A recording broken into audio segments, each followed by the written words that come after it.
once you've finished the slab, once you've done your brooming and edging, and it looks like the finished product, concrete itself needs moisture in the surface to continue gaining strength or hydrating.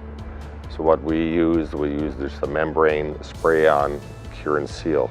And what that does, it gives a slight membrane on the surface that helps keep the moisture in the surface for longer, and the longer it stays in the surface, the stronger it'll get. Whether you apply curing compound or something else to keep the surface of your concrete moist, the science behind curing is the same.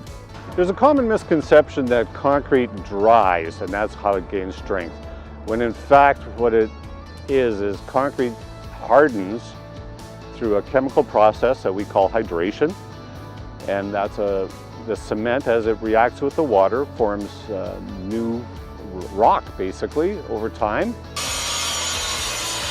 Now that the slabs have had a chance to harden sufficiently, saw cutting is the next step. We know concrete's going to crack. That's one thing we know for sure.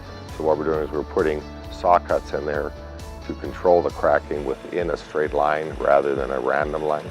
If your concrete cracks, you want it to crack where you're cutting it, so it doesn't crack down the middle. With concrete, we need those cuts. It's a mandatory thing to control the cracks. So we need them no matter what. Then it's backfill and cleanup time. As they're working with potentially dangerous tools around, keeping a clean work site is important to everyone. Well, wherever you're working, you want to clean up after yourself, and then it's about a safety too. You don't want stuff laying around to trip and you could hurt yourself.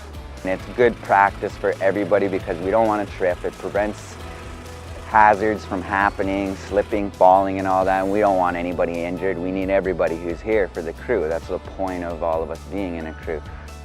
And this learning isn't just limited to their hands-on field practice.